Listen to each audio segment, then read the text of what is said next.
When you bring your child home for the first time, you want a baby monitor you can trust. When you choose Stork, you choose technology trusted to monitor 10 million babies in hospitals every year. Stork continuously tracks your baby's pulse rate, oxygen saturation, and temperature. Visit MassimoStork.com to learn more. Stork, a revolutionary baby monitor, is born. Stork is not a medical device. Read and understand all product labeling. Massimo data on file. Moms and dads, I bet you can relate to this email. Kirk, my son is just like the kids you described in your podcast. He comes home feeling defeated after school, feeling like he isn't smart. But I got him Crunch Labs and he loves it. Building the new toy and watching Mark Rober makes him feel smart. And then he explains, talking a million miles a minute, like our kids do, all the cool science facts he's learned. It's like I get my real kid back when he's building his Crunch Labs toy. And that is exactly why I was so psyched when my niece first told me how her son loves Crunch Lab. Confession, this is the one sponsor I wanted more than any other because it's such a perfect fit for our kids. So go to crunchlabs.com/calm and you'll see why. Crunch Labs is a STEM monthly subscription build box for kids. Your kids get a really fun toy in the mail every month. And what kid doesn't love that? And then they put it together by watching a step-by-step video from former NASA engineer Mark Rober, where he teaches all the cool physics that make the toy work. Mark's passion is helping kids think like engineers. And this helps your kids develop resilience and problem-solving skills while having a ton of fun. Get your kids something they will actually love, use, and look forward to getting all throughout the coming year. Build your child's confidence now. Visit crunchlabs.com/calm and get your kids Crunch Labs today. So what do you do in the moment, right? When everything's going down, when you've got maybe a younger child who goes from 0 to 10 like that, who gets so upset they just start to throw things. Maybe they hit things. Maybe they throw themselves on the floor. They're saying inappropriate things. Or maybe you've got an older child who gets really upset and they end up calling you names. Or maybe even dropping the F-bomb on you and saying really inappropriate things that you would have never even thought about saying to your child. How do you discipline in the moment? That's what we're going to talk about today on the Calm Parenting Podcast. So welcome. This is Kirk Martin, founder of Celebrate Calm. You can find us at Celebrate Calm. If you need help, reach out to our strong-willed son, who was the toddler who melted down in the grocery store, who was difficult when one parent, watch how many of your kids are like this, when they're out with one parent, it's awesome, it's good. But when there are two parents or the whole family, the whole night is ruined. You have to walk on eggshells and it kind of, right? And he was the child who was very volatile and emotional, kind of explosive. And he was a child when he got a little bit older, had kind of a salty little mouth. I don't know where he got that from. It was from me. But he was your child. Was your husband. Maybe I exhibit some of the traits of your wife or who you are. But we as a family are and were you. So we get it. So if you reach out to Casey, he will help you. This is a personal mission for us. It's not a business, it's a mission, because these things have ramifications for your relationships. And that's really all that's important in life is relationships. And we want to help you. So reach out, tell us about your family. We'll offer some tips, some strategies, some ideas, and we will offer you our resources customized for you within your budget. We have a big New Year's sale going on right now, and we have a special mentoring program so that you can talk directly with me. And I will walk you through this, and we'll get very, very specific to your situation. So here's a question we had as a follow-up to a phone consultation. So when should we coach, teach, instruct our child about his behavior? Should we do it in the moment? Because my spouse wants to discuss right from wrong and ethics kind of while it's happening. And so here's my answer. Nobody hears anything in the moment when they're upset. As much as we like to think that's the optimal time to discuss behavior, kids and adults are usually processing way too many emotions to really hear anything and learn. Because here's what they're thinking about and processing: their own shame and embarrassment. Please write down the word shame, Many of your strong-willed children struggle with shame. And here's how I know, and here's how you will know. How many of your kids lie? Almost every phone consultation and mentoring session that I do, the parent will say this: well, my child won't, he doesn't accept responsibility for his behavior. And I'm like, well, he probably lies too, right? And they're like, yes, how did you know? Well, lying is it's a good thing in a sense, because here's what it means. It means your child knows right from wrong, and they know that they did something wrong. They just don't want the consequence.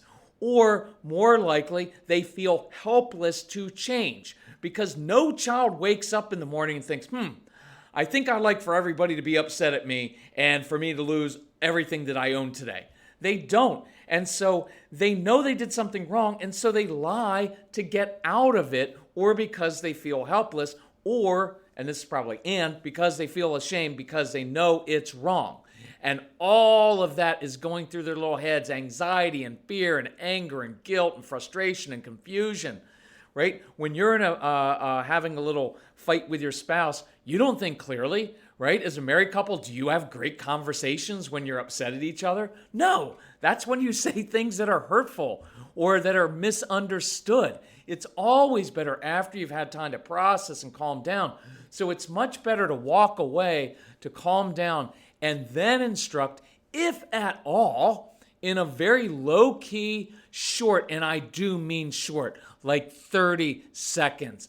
I want this to be short and sweet, because we go on and on and on, and it provokes your child to anger and frustration.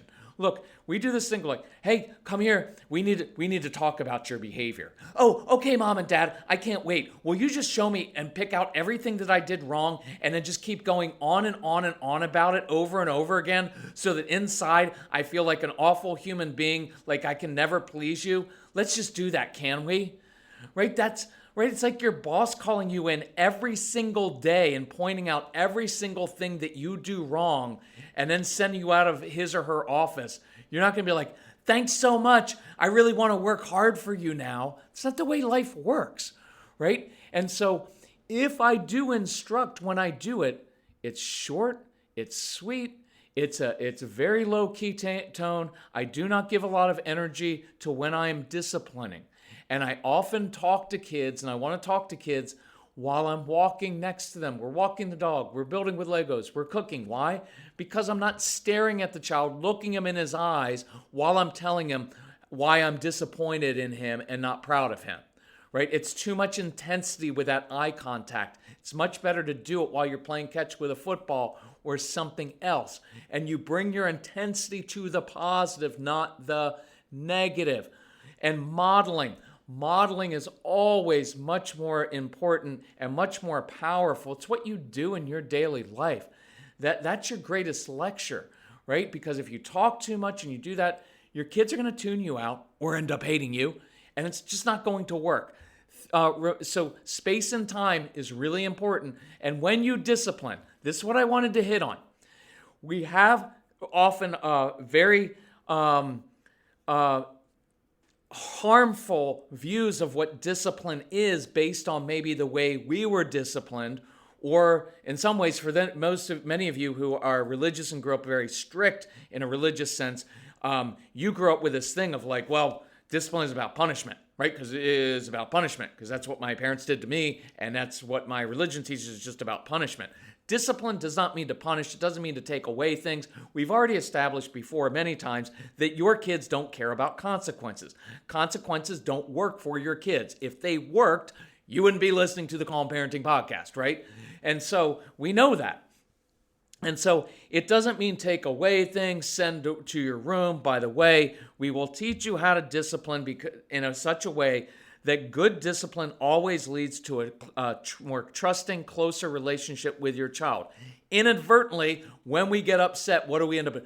Go to your room right now, right? That's not the kind of space that I want. Go to your room right now. And inadvertently, in the moment when our child needs us most, because he's struggling and full of shame, we send that child away from us, which further reinforces, I don't like you, there's something wrong with you, you're not the good child, right? That doesn't work. Discipline means to teach. Literally means to teach. It also means, in some ways, if you look at the root, to disciple someone, which is to teach them by modeling it in front of them, right? And so 3 things I really want you to key in on. If you want to take notes on this, it's 3 quick little statements that for the next week, let's work on this. 1, let's give tools. Give the child tools instead of just giving consequences. I want to give tools to show them how to deal with frustration, how to deal with their anxiety, how to deal with impulse control. I give tools instead of consequences. Number 2, instead of reinforcing failure or punishing a child for failure, because that's really what consequences are. I'm punishing you for the fact that you failed. Instead, I want to create successes. See, I give a child tools so that I can create a success, right? Instead of just barking consequences and reinforcing failure. And number 3, I want for the next week, affirm for what they're doing well instead of always pointing out what they're not doing well. Do those 3 things this week. It will begin to change your child's behavior.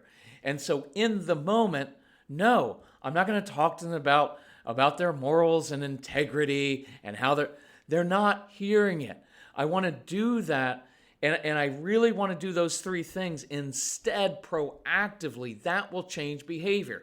So let's get to another example I got from parents. I just did a really good family signed up for mentoring with me, which I love because we can get into a lot of detail about their individual situations. And what I find out about is, okay, here's how dad grew up. Here's how mom grew up. Here's the interaction between mom and dad. And I can kind of be the go-between there. And now we're going to talk about the child and also about his siblings. And we can get a lot done when we learn all of that. In this case, it's a 15-year-old child who's talking to his father in a disrespectful tone. It goes way beyond disrespect. It's kind of almost bullying if he's being mean to his dad and saying really awful words that we would have never said. And in those situations, I can talk to the dad and say, I get it. My dad was career military, right? I get this. When we were kids, right, and that's what we go to. When I was a kid, if I had said that or done that to my father, he would have taken me out behind the woodshed, and we know the rest of that, right? And I get that. And so what I like to talk to dads about, and moms also, is this. You're justified. In the moment, you're justified in being angry, irate, frustrated, flabbergasted. Why is this child talking to me like this? Hurt. You're justified in feeling disrespected, and you're going to have anxiety and fear over this, right? Because what's going to happen in their future? By the way, don't worry about that. You know why? Your kids are awesome for other adults. They're just horrible for you. And they're going to spend all their life with other adults. So I don't want you to worry about the future. I want you to deal with what's going on right now. But I don't want you to react in the moment. Why?